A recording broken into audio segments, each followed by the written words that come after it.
تمام دیکھنے اور سننے والے دوستوں کو خوش آمدید۔ ناظرین، یورپ کے دل میں ایک ایسا ملک ہے جس کی سرحدیں وقت کے دائرے میں مسلسل بدلتی رہی ہیں، جہاں بہادری اور جدوجہد کی کہانیاں رقم ہیں۔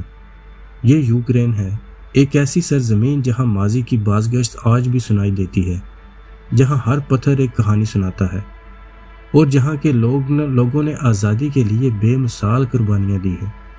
آئیے یوکرین کی اس شاندار مگر پیچیدہ تاریخ کے گہرے سمندر میں غوطہ لگاتے ہیں، جہاں ہر موڑ پر ایک نئی داستان ہمارا انتظار کر رہی ہے۔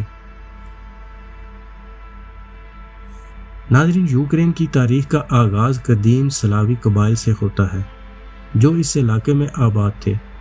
9ویں صدی عیسوی میں وائکنگز کی آمد سے کیفیائی روس کی بنیاد پڑی، کیف جو آج یوکرین کا دارالحکومت ہے، اس نئی ریاست کا مرکز بن گیا۔ یہ ریاست ایک طاقتور اور وسیع سلطنت بن گئی جس نے مشرقی یورپ کے ایک بڑے حصے پر حکمرانی کی۔ 988 عیسوی میں شہزادہ ولادیمیر اعظم نے عیسائیت کو ریاستی مذہب کے طور پر اپنایا، جس سے یوکرین کی ثقافت اور شناخت پر گہرا اثر پڑا۔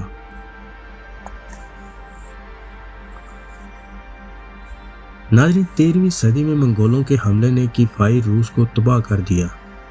اس کے بعد یوکرین کی سرزمین مختلف حصوں میں تقسیم ہو گئی اور مختلف بیرونی طاقتوں کے زیر اثر آ گئی۔ مغربی حصے پر پولینڈ اور لیتھانیا کی حکمرانی قائم ہوئی، جبکہ مشرقی حصے پر کریمیا کے تاتار اور بعد میں روسیوں کا اثر و رسوخ بڑھا۔ 17ویں صدی میں قازاقوں نے یوکرین میں ایک نئی قوت کے طور پر ابھرنا شروع کیا۔ یہ نیم فوجی گروہ تھے جنہوں نے اپنی آزادی اور خود مختاری کے لیے جدوجہد کی۔ 1648 میں بوہدان کی قیادت میں قازاقوں نے پولش حکمرانی کے خلاف ایک بڑی بغاوت کی۔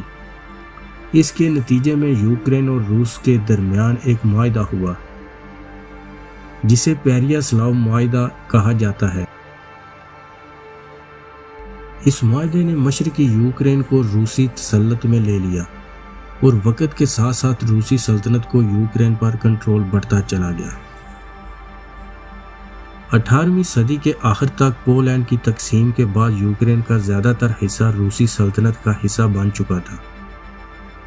روسی حکمرانی کے تحت یوکرینی زبان اور ثقافت کو دبانے کی کوششیں کی گئیں اور روسی زبان و ثقافت کو فروغ دیا گیا۔ اس کے باوجود یوکرینی قوم پرست تحریکیں ابھرتی رہیں اور اپنی شناخت اور آزادی کے لیے جدوجہد کرتی رہیں۔ ناظرین، پہلی جنگ عظیم کے بعد روسی سلطنت کے زوال کے ساتھ ہی یوکرین نے 1917 میں اپنی آزادی کا اعلان کیا۔ تاہم یہ آزادی مختصر مدت کے لیے تھی کیونکہ بولشوک انقلاب کے بعد سوویت یونین نے یوکرین پر دوبارہ قبضہ کر لیا۔ 1922 میں یوکرین سوویت سوشلسٹ جمہوریہ یوکرین SSR کے نام سے سوویت یونین کا حصہ بن گیا۔ سوویت دور میں یوکرین کو کئی چیلنجز کا سامنا کرنا پڑا۔ 1930 کی دہائی میں اسٹالن کی پالیسیوں کے تحت ہولوڈومور نامی ایک مصنوعی قحط پیدا کیا گیا جس میں لاکھوں یوکرینی مارے گئے۔ دوسری عالمی جنگ کے دوران یوکرین کو شدید نقصان اٹھانا پڑا اور یہ نازی جرمنی اور سوویت یونین کے درمیان جنگ کا ایک بڑا محاذ بن گیا۔